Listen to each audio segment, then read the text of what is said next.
Hello again, everyone, and welcome back to the front line with Joe and Joe. Joe Pasillo, as always, joined by Joe Resinello. And once more, dear brothers and sisters, let us go into the breach on the Veritas Catholic Radio Network, 1350 on your AM dial, 103.9 on your FM dial, spreading the truth of the Catholic faith to the New York City metropolitan area. Please download the app, share it with your friends. You'll have access to all of our station's content, not just the front line with Joe and Joe. And if you like what we do, we're all over social media. So X, Rumble, Facebook, YouTube, wherever you see our ugly mugs, please hit a like, a subscribe, a share, do all that fun stuff. Particularly if you like what we're doing. We have these interviews that we do for Veritas, and we also have our social media show. We go live Thursday nights, 9 o'clock Eastern, all across those same platforms. You'll find us everywhere. Now, today, we are definitely going in the breach because we're going to be talking about the Jesuits and one Jesuit in particular, Father Paul Manowski. So we have, and very honored and pleased to be joined by Karen Hall. Now, Karen has written a new book, The Sound of Silence, The Life and Canceling of a Heroic Jesuit Priest. Now, it's available at Sophia Press. You know what I'm going to say. We encourage everybody not just to support our Catholic authors like Karen, but also our Catholic publishers like Sophia Press. So I'll post a link in the description, and you can click on that. And because you know Joe and Joe, you'll get a 15% discount when you buy Karen's book, and we would encourage you to do so. Karen Hall, for those of you not familiar, she's an American television writer, best known for her work on series such as MASH, Hill Street Blues, Moonlighting, Judging Amy, The Good Wife. She's been nominated for 7 Emmy Awards, 6 Writers Guild of America Awards. She's won the Writers Guild Award and the Humanitas Award, the Women in Film Luminous Award, and many others. Her novel, Dark Debts, was a Book of the Month Club main selection. She is a parishioner at Incarnation Catholic Church, which is Anglican Ordinariate in Orlando, and is married to her high school sweetheart, Chris Walker. They have 4 children. Karen Hall, welcome to the front line with Joe and Joe, our sister. Thank you. And thank you for having me. No, absolutely. It's our pleasure. Like we say all the time on the show, we're going into the breach. I wasn't kidding. Nowadays, when you're talking about the Jesuits, you're going into the breach. Yeah, but I love the breach. I live there. Oh, yeah. It's a fun place to be, you know. Yeah. So hand it over to Joe, Karen, and we'll have a great conversation. And we always begin our prayer with a prayer to Our Lady in the name of the Father, Son, Holy Spirit. Amen. Remember, O most gracious Virgin Mary, never was it known that anyone who sought your help or sought your intercession was left unaided. Inspired by this confidence, we fly unto you, a virgin of virgins, our mother. To you we come, for you we stand, sinful and sorrowful. O Mother of the Word incarnate, despise not our petitions, but in your clemency hear and answer us. Amen. In the name of the Father, Son, Holy Spirit. Amen. Well, before the interview, Joe and I were talking to Karen. Paul Manowski is a Jesuit, and we're going to ask Karen to just give a brief description, with regard to who he was, what he did. Let me just say this. We've talked to a number of people about him. We talked to Father Joseph Fessio, who is the founder of Ignatius Press in San Francisco. We also talked to Phil Lawler. Phil Lawler is a Harvard-educated writer, and he also ran for Senate in Massachusetts. Now, both of those men, as Karen is too, I mean, she has quite a bio, were highly, highly, highly educated. And both of them said that Paul Manowski was like the smartest guy in the room full of the smartest guys. Like, this is a man that was ridiculously brilliant. Ridiculously brilliant. And he was holy. I don't want to steal Karen's thunder. Tell us who Paul Manowski is. That was a great description. I'm going to steal it because it's hard to explain who he was in 25 words or less. But he was brilliant. If you brought up his name, anyone who knew of him, the first word they would say was brilliant. And not in the way that we throw that word around, but he was literally brilliant. He was a Jesuit from the Chicago province.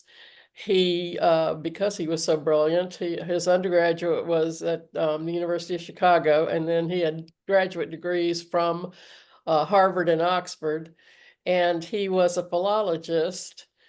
He spoke about 12 languages, and half of them were dead.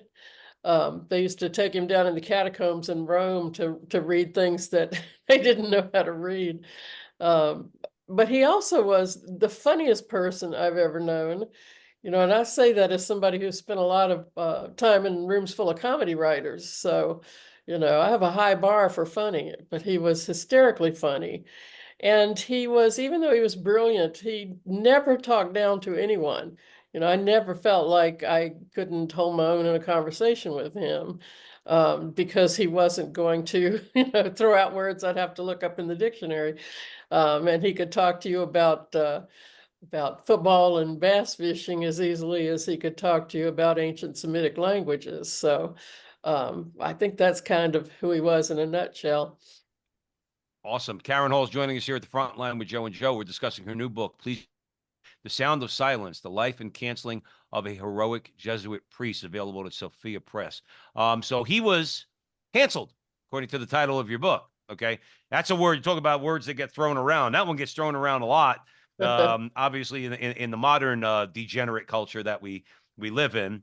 I wish Americans would get that through their head. Our culture is perverse and degenerate. Okay, Yes. so and that's what needs to change. I got just to throw this out there, Karen. Everybody out there is banging their heads about politics. Okay, if we change the culture a little bit, okay, and stop acting insanely, Yes. maybe our politics Yes. would get straightened out a little bit. Having said that, so he was canceled long before we even knew what the word cancel was. So Yeah. talk to us about that. What was going on Yes. there? He was canceled long before it was trendy. So the thing I forgot to mention in the brief description is he was extremely um, faithful to the magisterium and you know, and so conservative and traditional. And he spent about 10 years writing articles that I'm sure the Jesuits hated because they are so liberal now. Um, and they really wanted to shut him up.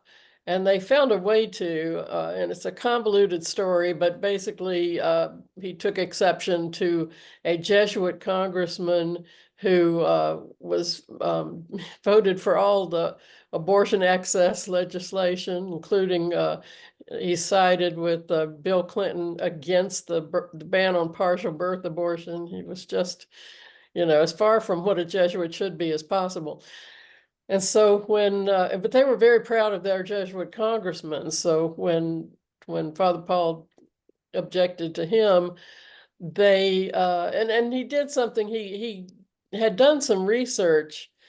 Um, he was trying to write an article that showed that their Father General, who was Pedro Rupe at the time, um, did not have any culpability in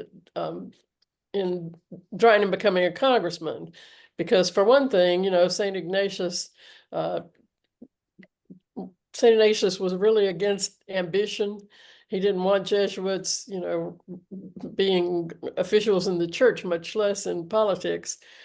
And so he went to research that article and he found out that what he wanted to say wasn't true, that Pedro Rupe actually did. There was a lot of, you know, Jesuitical swerving to have him be okay with Robert Dryden running for Congress. And so since he couldn't write the article, he gave his research to a man named James Hitchcock, who's a church historian, just to have for posterity.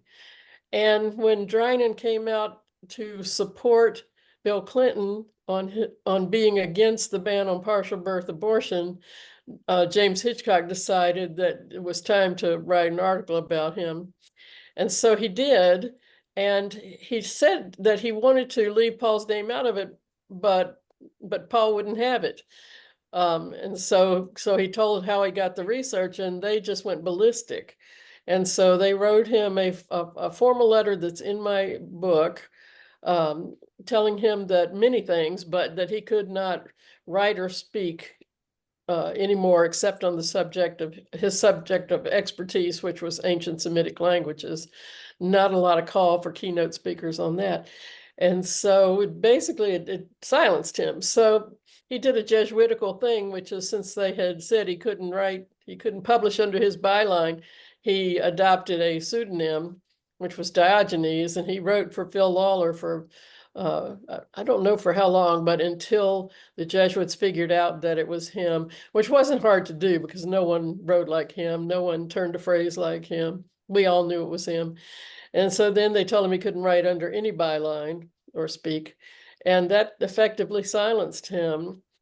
And that was in, I think 2007. 2007 is when they silenced Diogenes, and they silenced Father Paul earlier than that. Yeah, I don't, for the life of me, Karen Hall is joining us here at the front line with Joe and Joe. Okay, Joe and I, we don't beat up on priests. We don't beat up on bishops on this show. We were respectfully critical. Here's my respectful criticism. I don't know what the heck is going on with the Jesuits. I don't.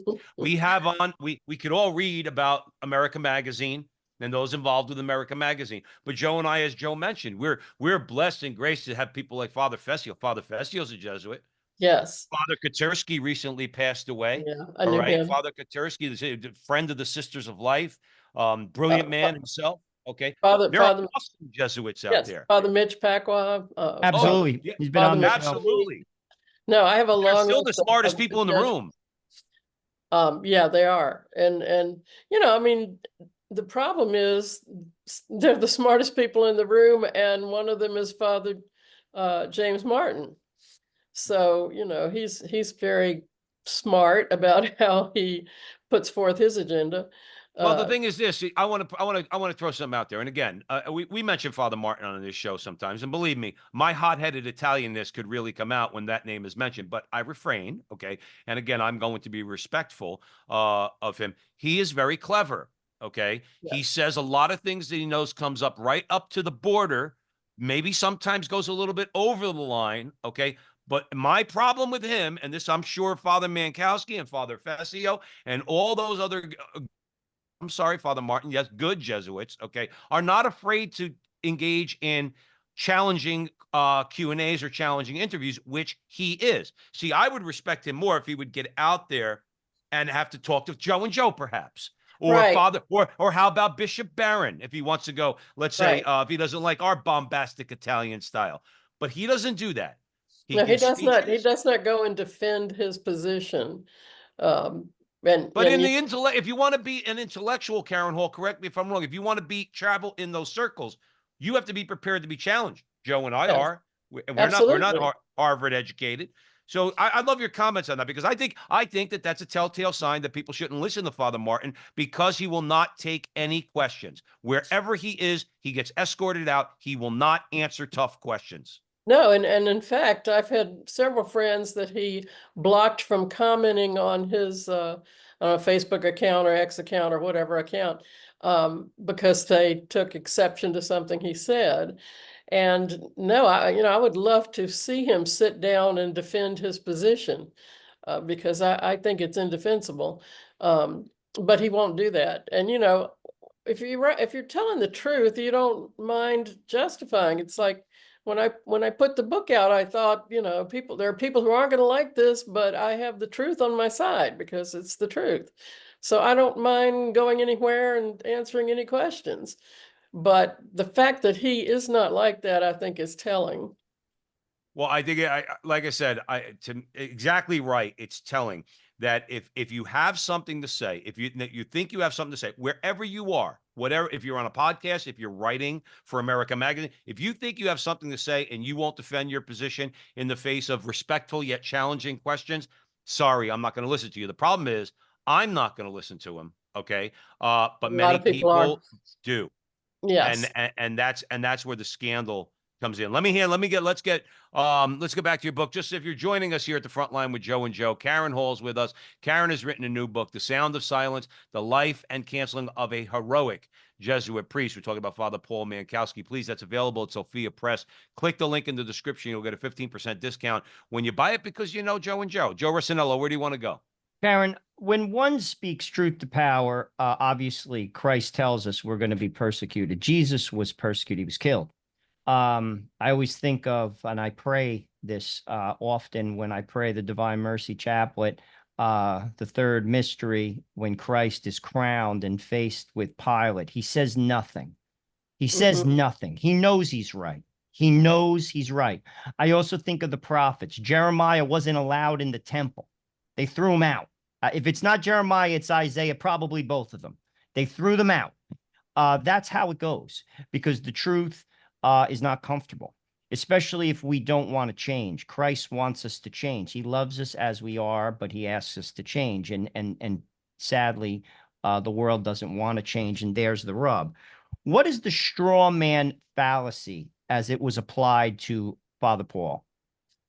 He was such a great example of the straw man fallacy that I think my son was taking logic at the time, and I used him as an example. When they would describe Father Paul to me, because a lot of times when I wasn't with him and I was with other Jesuits, they would, give me the list of why I should keep away from that guy. And so, they called him homophobic, a bigot. He was a hate monger. He was misogynistic. He was, 12 other adjectives that weren't good. And I would say to them, I don't know the guy you're describing. And if I did, I wouldn't hang out with him. So they built this straw man that wasn't who he was, and then, beat the daylights out of him. So that's how I think it's the straw man fallacy. Because Yeah, I mean, most of them who were talking like that about him had never met him. And in fact, I had a quote in my book from a friend who had set up a speaking engagement and put Father Paul and some wasn't a Jesuit, but someone that he wanted Father Paul to meet, put him on the dais. And afterwards, the guy wrote a letter and said, well, Father Paul was certainly not the monster I've heard him made out to be. And he said he was learned and quiet, and he was nothing like the way they described him. well, Karen Hall, isn't that the case? I mean, we've seen it in other areas, especially in like an American culture, is that when people say, oh, I hate that guy, or that one's a hater, or that one's this, and that was, I remember they did that to Rush Limbaugh. And the question you would ask people is, have you ever listened to Rush Limbaugh? And they would say, Yes, no, no. yes, Okay. yes, Have you ever read exactly. Father Paul Manowski? The problem is if you push certain buttons, like speaking the truth about all sexual morality. Joe and I say all the time, like I want to tell the Father Martins of the world, again, we won't get too far into it, but here's my thing about him and other people in the church that excuse that. You're the Pharisees, not Joe and I, not Karen Hall, because you exempt yourself from the moral law. You Yeah, say you are a sinner, but not in this way, and you right. scoff at us tax collectors who are pounding our chest for all of our sins. Okay, I would tell Father Martin if I ever met him. Okay, you're the Pharisee. You're Pharisaical because you think that that's not a sin. You've exempted yourself from what God clearly says is an abomination. All right. And you convince, and here's the problem, you convince others. But then anybody who challenges that, okay, again, you challenge it or you say that that person's a hater, or like you're talking about Father Paul Manowski, or like I mentioned about Rush Limbaugh, they haven't even listened to the arguments. They don't want to. They don't want to because it requires what Joe just said. You might have to change. I had to change. Okay. I'm just personal note. Everybody knows this at the front line with Joe and Joe. If you're just joining us, Karen Hall's here with us. I spent 20 years of my life not living a Catholic life. Okay. But if I want to be close to Christ, I have to change. That takes humility. And I'm not the most humble person there is. So it really, and that's what bothers me is that nobody, people want to throw stones. They don't even know. People want to tear down statues of Columbus. They couldn't tell you the first thing about Christopher Columbus. I love your comments on that, Karen Hall. Okay. Yeah, it's like, especially these days because we just throw sound bites around and it's really easy to pick up one. And, right now I'm loving the JD Vance is weird because the memes that are coming out of that are just, I love them. But yeah, and it's true of like when I see people describe, because I used to be a bleeding heart Democrat when I was in show business, and I had to change because I took a look at that, and I wanted to join the Catholic Church. This was in 1995, but I knew that if I wanted to, I had to change, and I had to, start thinking straight. And so, when I started looking at it, I had to change because, if you look at the truth and you haven't been living it, you have to change. And I think in terms of Father Martin, I think anytime you declare that any part of the magisterium is not correct, then you've made yourself your own God. You've certainly adapted your own magisterium. And I really hate, which a thing that I called I just think theology, which is, I just think a benevolent God would never fill in the blank. It's like we're not supposed to just think, God has revealed himself to us, and we're supposed to look at what he said and learn from it, not, just think him out of it. Now So there's a radical idea, Karen Hall. I There's a, know, I know. there's a real radical idea. I Karen just, Hall's, I go just ahead. wrote an article called Radical Catholicism that's out today. And my point was I became a radical without moving an inch. I'm the exact same person as I was when I was a meat and taters Catholic. But now, because I believe the magisterium and the Bible, I'm radical. So No, I yeah, think no, radical Catholicism right now is actual Catholicism. well, that's our point on the show. You must be sneakily watching the front line with Joe and Joe. That's our point on the show all the time. Is that yes, if you just stay firm in the Catholic faith now, especially since we're talking about Jesuits, we're talking about Father Paul Manowski, we're talking about those who would create straw man fallacies about him or cancel him. Yes, if you're standing firm, you're the radical. Because you're saying this is pretty simple. Joe says on the show all the time, Catholicism is painting by numbers. Just It is. follow the magisterium and you'll be okay. No need to to complicate it. But anyway, we have a couple minutes before the break. Karen Hall's joining us here at the front line with Joe and Joe. We're discussing. Please go out and buy her book. Father Paul Manowski is a fascinating character. So please go out and buy Karen's book. Please buy it from Sophia Press if you can, so you can support Sophia, and click the link in the description so you get a discount. The Sound of Silence, the Life and Canceling of a Heroic Jesuit Priest. Karen, before I hand it over to Joe, do you have any social media you're on? Any place where people could follow you?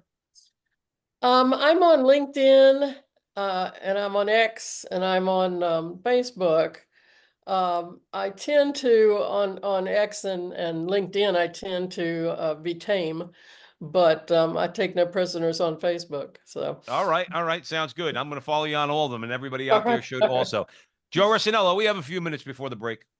Clearly, we're made of flesh and blood. And obviously, Christ tells us that if they persecuted him, we too will be persecuted, and it comes with the territory, sadly. How did Father Paul suffer as a result of his leadership failures? Because, I mean, he was obedient. This is something I want to pick up on, which you said Absolutely. earlier. Jesuits, that's part of their vows. And he was unjustly silenced, and he was obedient. How else did he suffer? Because clearly that had to be a painful experience, because basically he gave his life to that order. And in a sense, it's a betrayal of that. Absolutely. Talk about that, because I'll be honest with you. When I think about with regard to good priests that are trying to do the right thing, that's a suffering. It is. And it was a betrayal too, because like you said, he joined a community. He didn't just become a priest, and they were supposed to be his brothers. And when they describe him, the vast lot of them, there's no charity involved whatsoever.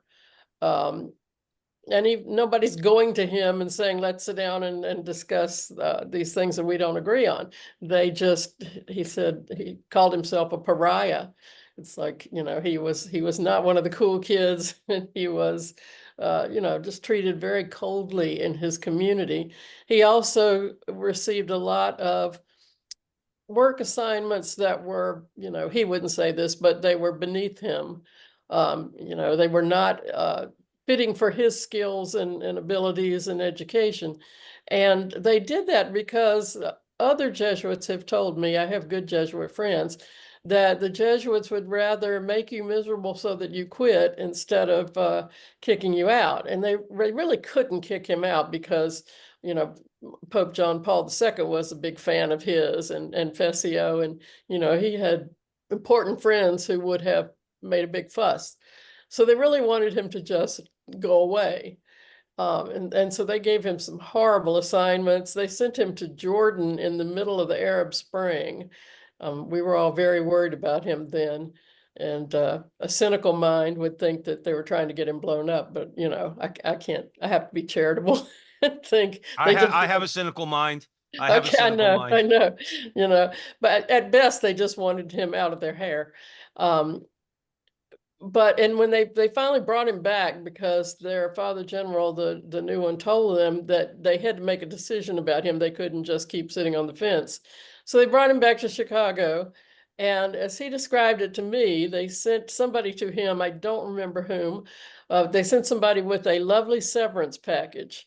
And he said it was so good that the guy who was presenting it couldn't believe he didn't take it. And he told the guy, he said, I made a vow to live and die as a Jesuit, and that's what I'm going to do. And so they hadn't given him final vows. I explained this in my book, but Jesuits have two sets of vows, and it's the final vows that make you a fully incorporated Jesuit. And he had to wait like 36 years for those. James Martin probably had to wait a week. But when they gave him final vows, it was because he called their bluff that day. And there was just nothing else they could do. They had to choose between kicking him out, which would have made them look really bad, or giving him final vows. So they did. And then they let him take a job that was really worthy of his skills at the Lumen Christi Institute. He was the scholar in residence. And I don't remember what year they did that, but the years when he was working there were the only years that he was genuinely happy.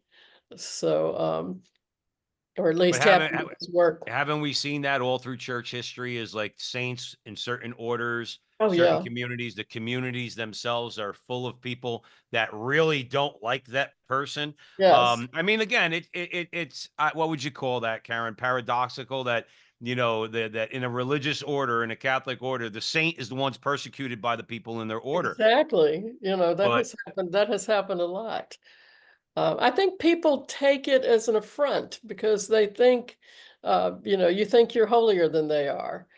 And he would never have said that he was holier than they were, but he was more obedient to the magisterium and the church, and he was a biblical scholar, so he believed the Bible. Um, and like I said about being radical, if you do that, it makes you look, you stand out these right. days. Right, And especially nowadays, or at yeah, least let's say you're talking about Father Paul Manowski. At least in the last 50 years, yeah, if you stand firm, there's something wrong with you. Karen Hall, we have to take a quick break here at the front line with Joe and Joe. We're discussing Karen's new book, The Sound of Silence: The Life and Canceling of a Heroic Jesuit Priest. We're of course speaking about Father Paul Manowski. Now, the book itself is available. Karen, people can buy it on Amazon and Barnes and Noble, right? they If can. need be. If need be, they should buy it from Sophia Press if they can, because they deserve the support for having the courage to publish this book. So Absolutely. And I would we would encourage people to order it from them. So please click the link in the description and buy the book. Fascinating book about a fascinating priest and a fascinating man. So we're going to take a quick break here at the Veritas Catholic Radio Network, 1350 on your AM dial, 103.9 on your FM dial, spreading the truth of the Catholic faith to the New York City metropolitan area. Stick around. We have another great segment with Karen Hall. We'll be right back.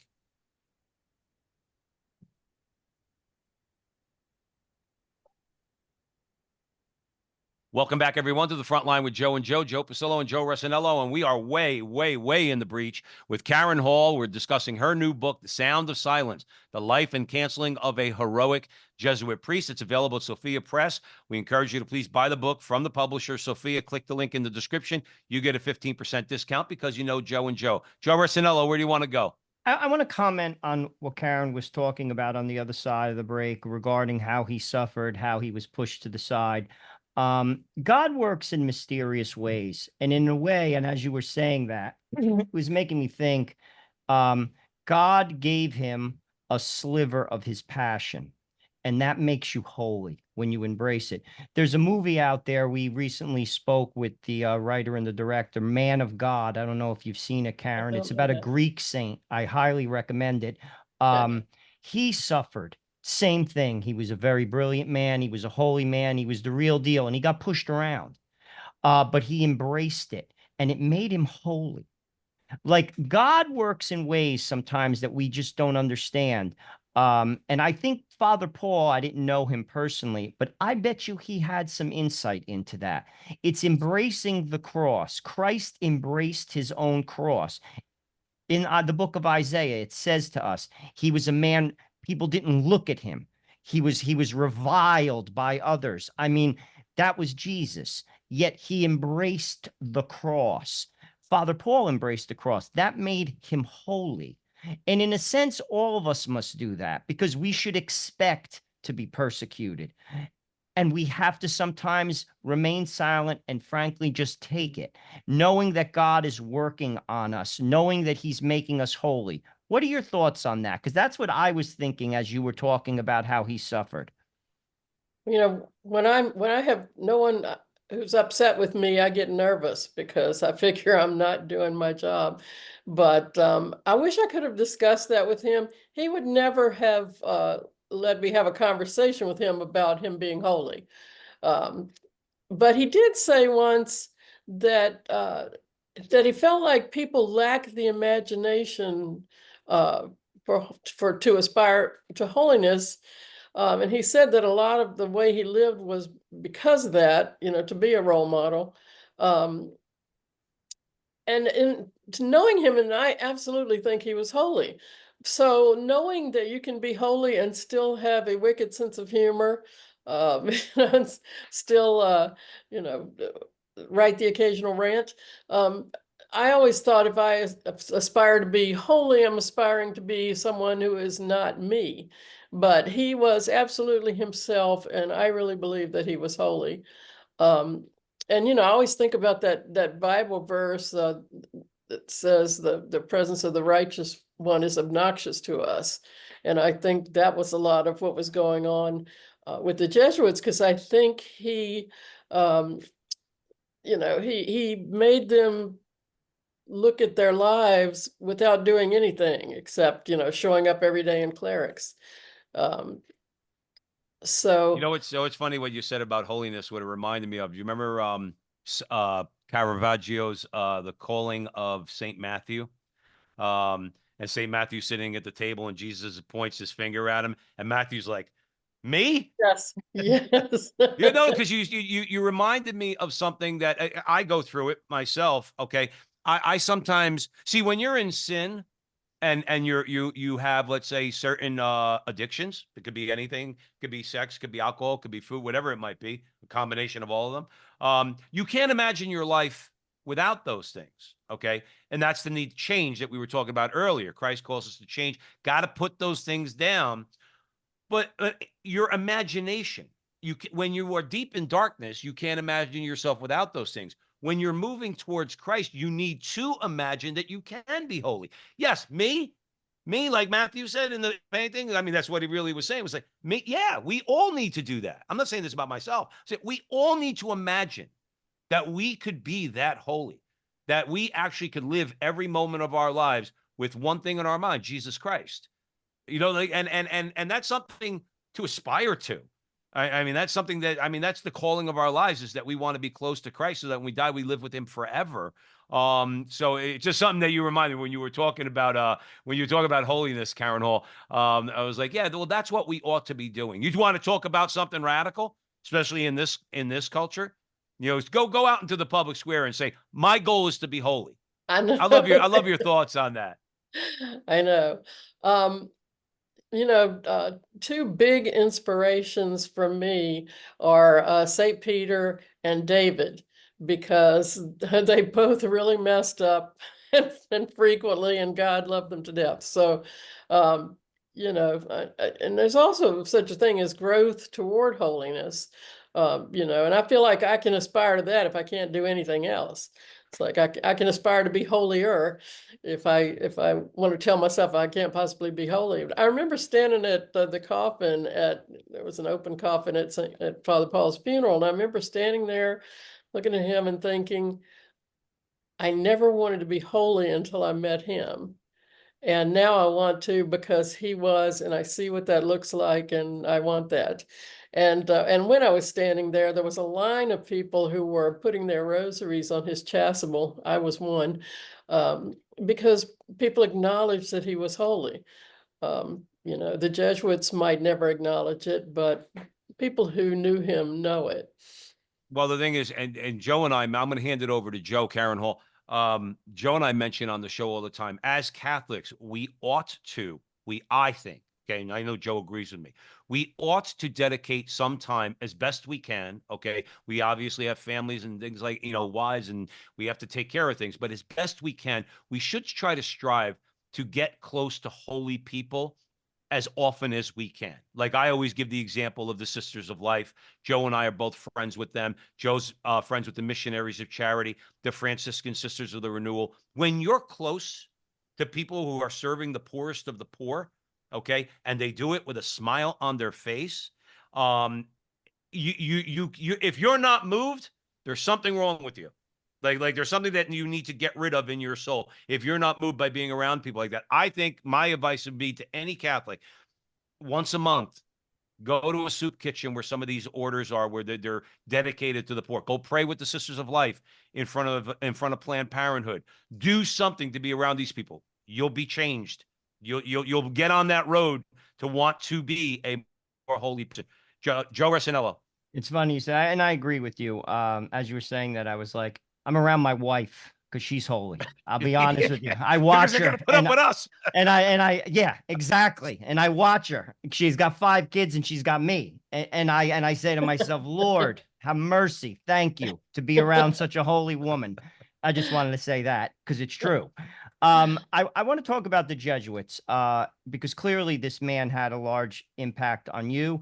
I had a similar experience. I was educated by Jesuits. When I was in college, I really wasn't paying it. I went to church. I'm surprised lightning didn't strike me dead in the church when I was there. But I really came into my faith after I went to college, and I met a Jesuit in India, Father Lawrence Sabello. Very similar type of guy. Brilliant.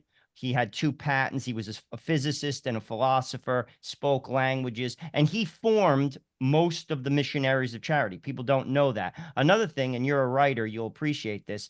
Father Lawrence Sabello wrote Mother Teresa's speech that she presented to Bill Clinton. He wrote it. She didn't. He handed it to her before she got on the plane. He was sort of behind the scenes with that order.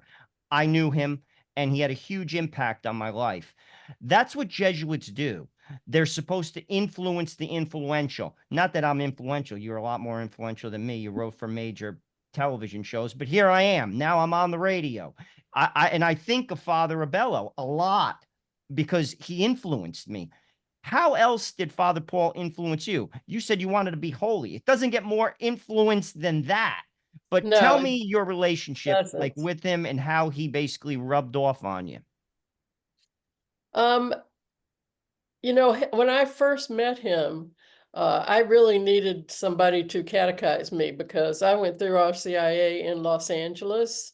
And so what I really joined was, you know, the Church of Cardinal Mahoney, um, because I really just was not well catechized at all. And so he and my friend Barbara Nicolosi, who's also Catholic famous, the two of them basically, you know, taught me what I needed to know. And so, you know, I think it's true even for, you know, mere mortals out here that if you believe in the magisterium and you live like you do, I think that's holy. It's at least aspiring to holiness. And it can make a big difference these days because, you know, it doesn't take much to be a role model for holiness in the year 2024. Um, you know, I grew up Protestant in the South, so I know and love the Bible really well. So I loved that he was a Bible scholar, so that, you know, he could tell me if you know, take some Bible verse that people were using to prove that this was all hogwash, and say, okay, what did this really say in the original text? And most of the time, it didn't say what people think it says. Like I asked him why Jesus called that woman a dog, and he said, first of all, the original text, that word is puppy, not dog. And so that's like puppy is affectionate, dog is, you know, is cold. So I would ask him things like that all the time. So the way in which he lived the magisterium and the Bible were big influences on me. And the fact that he could do that and still be hysterically funny made a big impression on me because, you know, I used to be a comedy writer. I don't want to give up my sense of humor to be holy. So, you know, that was one way that he was a big influence on me. So he was so funny that I said, maybe I could do this. You know what's funny is I'm glad you mentioned that because people have the wrong impression of holiness, quite frankly. Yes. They think like you're St. John of the desert and you just sit out Yeah. there and that's all you do is pray all day. No, you live your life. But to me, holiness is a disposition. It's a matter of prioritizing. What's your priority? If your priority is Christ, guess what? You could be funny. You could be an actor. You could be a writer. You could use all the talents that God has. You could be out there in the Yes. public square. You don't have to tell people you're holy. But if you're living a life, and I think just to say what I really wanted to get to, but if you're living a life of self-sacrificing love, okay, and you put Christ first in all things, again, easier said than done, but that's why we pray and that's why we go to the sacraments, okay, then you could do all those things in life. Like my argument to an atheist one time, I said to him one time is, what is it that I can't do as a Catholic that you as an atheist can do? I enjoy all the things of this world. The only difference is everything that I do has to be in moderation and in context. It's within the framework of, well, let's call it the rules. But, you know, and again, we don't have to get into all that. But my point is, if you want the first step to be holy, I would say this to any man out there. This will help not both you personally and our culture and our nation. Get married, have kids. Oh, yeah. There's a built-in holiness that's going to That come will with that. sanctify you. Yes. That'll sanctify you quick. Joe and I, again, we pound that on the show all the time because that's built-in sacrifice. You don't have to strive to find something, to find a way to sacrifice, Karen Hall, because guess what? It'll be coming your way real quick. Yes, it will. Once you get back. I love your comments on that. Well, I was just thinking about, you know, when you're saying that people have the wrong idea of what holiness looks like, that I think it would probably interest people to know that even though I thought he was a living saint, his friends would all fight with each other over who was going to sit next to him at a dinner party because he was so funny. You know, he wasn't a stick in the mud. And that's what I always imagined holiness looked like. And in a lot of ways, I mean, I just keep saying this, but as long as you follow the magisterium and the Bible, um, I think holiness is a lot about just being who you really are and who God put you here to be. I think that's a part of holiness. So, and Saint Ignatius thought that, you know, when we are unholy, when we are not ourselves, you know, our true selves are holy because God created us to be holy. Absolutely. Karen Hall is joining us here at the front line with Joe and Joe. The Sound of Silence, the life and canceling of a heroic Jesuit priest. So that's Father Paul Manowski. The book itself is available at Sophia Press. We would absolutely encourage you to purchase it from the publisher. You could click the link in the description if you're watching this on social media, and you'll get a 15% discount because you know Joe and Joe. Joe Ressinello, where do you want to go?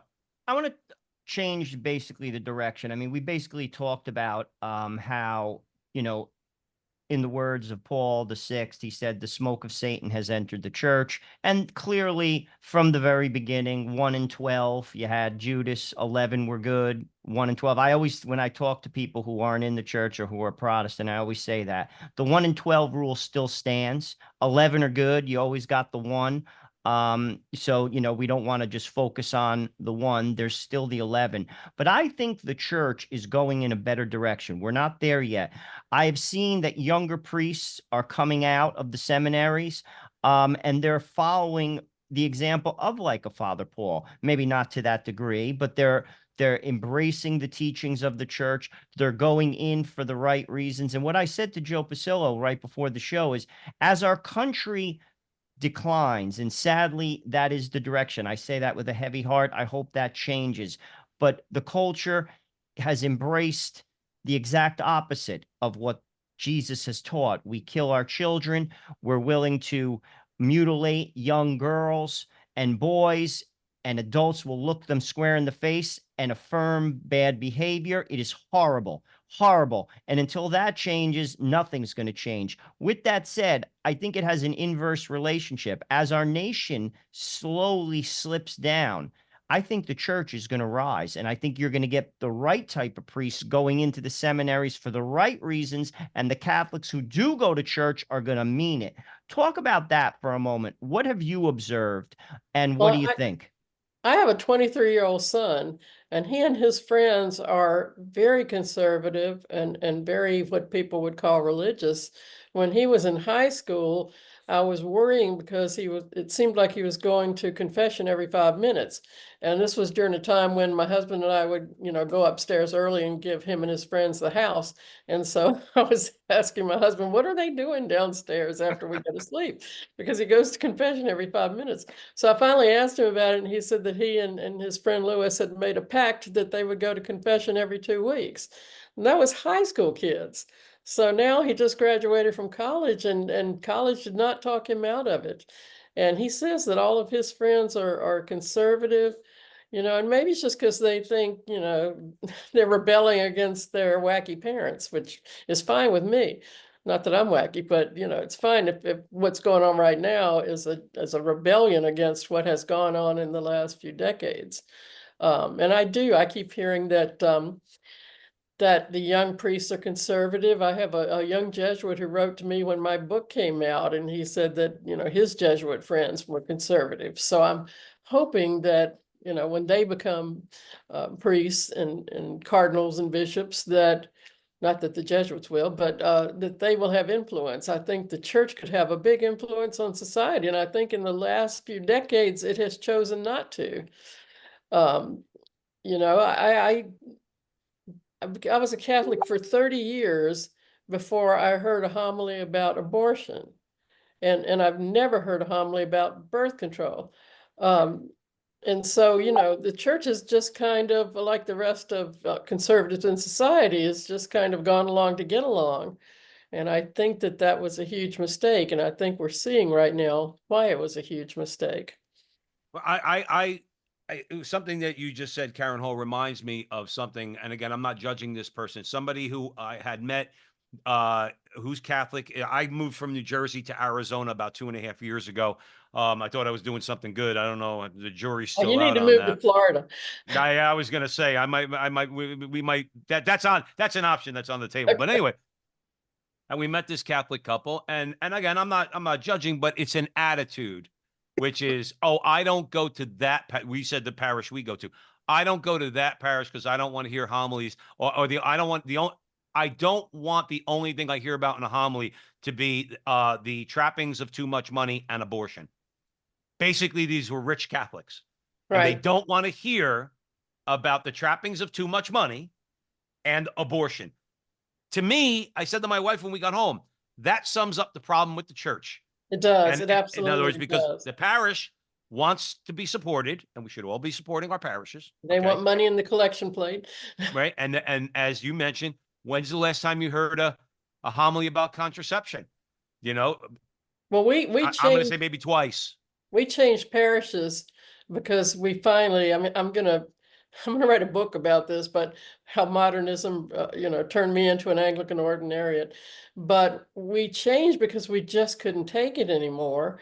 And our priest absolutely tells it like it is, but it's not like he's bashing us about abortion and whatever every week, but he he teaches us, what we ought to know right now, and especially with the way the world is going. And he really tells it like it is, and therefore someone burned our church down on the anniversary of the Dobbs decision. So Really? we still don't have a church. We're meeting in the parish hall. But it's kind of, as he said in a homily, well, you tell the truth and they burn down your church. But they didn't burn down any liberal, modernist, happy clappy church. Right, right. No, and I'm going to throw it over to Joe, Karen Hall, but I would say this. When I was on my journey, okay, and my eyes were beginning to be opened by good evangelizers, Joe and I say all the time, Father Karapi was a big influence on me, okay? All he had to say was mention the things that, let's say, are sinful, okay, particularly in the sexual Yeah. realm, okay? All he had to do was say, he was going through the catechism. That was his series. I mean, he gave other speeches and stuff like that. He just said, this is what the church teaches. And Yeah. if I'm truly seeking something in my life, okay, then those things are going to resonate with me. So if he says you should be married and have kids and stop living a sexually liberated lifestyle, that's all he had to say. And guess what? Little by little, the Holy Spirit got me back eventually to confession and back on the right path. Sometimes they just have to say it and let the Holy Spirit do with that, what they want. I think sometimes these priests don't trust the Holy Spirit. Talk about contraception, talk about homosexuality, talk about abortion, mention it, say, look, this is the teaching of the church, throw it out there, let the Holy Spirit do the rest. And quite frankly, I know this takes a little courage. If your rich parishioners don't want to come back, let them go. You'll Yeah, I probably be absolutely stronger agree. for it. I absolutely agree. Our church is growing like crazy. I think we've doubled in size since we joined it 2 years ago. And people are, and when I told him, I said, we're refugees from so-and-so parish. And the priest said, yeah, I've got a lot of those. So Yeah. it's like we're fleeing this nonsense. I think a lot of people have just kind of had it. So Well, I see, that's the a thing great that thing. the thing that changed me and my husband and why we changed churches is because we just hit the point where we could not stand the lack of reverence anymore. And in this article I just wrote, I talked about 3 ways to become a radical Catholic, and one of them was to embrace reverence. And doing that changed my life entirely because it puts God back at the top, and and so now you're looking at the world right side up. Um, and that's, it drove us crazy. We'd go to mass and we go in and we're trying to get ready for mass, and everybody around us is talking about how hard it was to find parking and how hot it's been lately. And it's like, no, in Anglican Ordinariate parish, if you say a word, people will stare at you, which is good. You'll start to get the stink eye. You will. I will tell you this. I'm going to hand it over to Joe. We got time for one more question briefly. Karen Hall joining us here. 2 things that tell me a parish is where I want to, that parish is where I want to be. Number 1, I want to see the confession schedule. And number 2 is Jesus in the center of the altar. Right. If those 2 things, both of them, not and or, both of them. Okay. Yes. If that's not happening, see ya. Joe Yeah. Resinello. We got time for one more question. We have about 3 or 4 minutes. Do you see or hear any voices in the American church that rival, if not have picked up the torch of Father Paul? I could think of a couple. Father Mitch Pacwa, I think, is a great Jesuit. Father Spitzer, he's been on the show. Father Mitch has been on the show as well. Father Fessio, very good. Very, very good. He yells at us constantly, actually, Karen. He's like our Italian uncle. He's always just, especially Yeah. me. He'll always be like, I love him. he's great. And also, as far as bishops, I think of Chaput, Charles Chaput. I've read both of his books. I recently just read Francis Mayer, True Confessions, talking about Father Bishop Chaput. Phenomenal voice in the American church. What are your thoughts? Who do you think is out there? Also, Bishop Schneider. He's not in the American church, but he's a big voice. Of course, Bishop Strickland. And Bishop Barron, I have times when I don't agree with him, but he at least is speaking up on things that people don't want to hear about. Priests, I have priest friends who are, similarly holy, but they don't speak up. And I think, right now, I think it's justifiable because priests are being thrown out for saying the things that they should be saying. I just recently went to the Coalition of Canceled Priests convention and met a lot of what seemed like really good priests who have been dismissed from their church. And so, I think it's scary for them to be speaking up right now.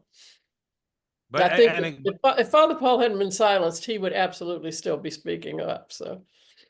But and again, they're out there. See that this is, I mean, and I'm the first one to hang my head, Karen Hall. I'm the first one to get down. It used to be I got down about the politics. Now, Joe and I, since we started doing this podcast back in 2018, now I realize that they're just insane, evil people, and we need to try to do what we can about them. But as far as the church, there's a lot to get you down. We were talking about Father Martin. Where you just throw, I'm not beating him up, but you just throw your hands up in the air and say, Father, that's just wrong. You know that what you're saying is wrong. The Yeah. hopeful part is what we alluded to in this interview, is that younger priests, and Joe and I were talking about it before you came on, Karen, younger priests seem to be, they have that reverence. They have that respect for the priesthood that, Yeah. quite frankly, in many Yeah. cases, seems to be lacking. Karen, you got 30 seconds. Final word. Please tell our audience your social media, where they could find you. Okay, you can find me on LinkedIn, the easiest. I'm on Facebook under my own name and also under Karen Walker, which is my married name. And I'm on X. And I've been writing a lot of articles lately, so you might see me out there everywhere. And Are your articles on X? there's one out today on Catholic Exchange, and I've done a couple of articles for them. And whenever I do write an article, I post it on my social media. So everybody out there, follow Karen Hall. I'm going to follow Karen Hall. And this way I could read her articles. Please go out and buy her book. All right. And it'll be definitely worth your time. The Sound of Silence, the Life and Canceling of a Heroic Jesuit Priest. That's about Father Paul Manowski. It's available at Sophia Institute Press. So we're going to make sure we post a link in the description where you can go and buy the book. And because you know Joe and Joe, you'll get a 15% discount. Karen Hall, this has been such a pleasure speaking Thank with you. What a great conversation. And needless to say that you are welcome back at the front line with Joe and Joe anytime, our sister. Oh, I could talk to you guys for a long time. So Oh, we're going to pick a topic. We're going to have you back. We'll do Okay, a you social media invite me. show for about 3 hours. That'd be great. All right. But thank you so much. And God bless you. You too. Thank you. And thank you out there for joining us at the Veritas Catholic Radio Network, 1350 on your AM dial, 103.9 on your FM dial, spreading the truth of the Catholic faith to the New York City metropolitan area. Download the app, share it with your friends. You'll have access to all of our station's content. And if you like what Joe and I do, we're on social media too, on X, Facebook, YouTube, Rumble. Wherever you see us, help us out. Like, subscribe, share, do all that fun stuff. Go out and buy Karen Hall's book. And remember, until the next time, that our conversation is your conversation, and that conversation is going on everywhere. We'll talk to you soon.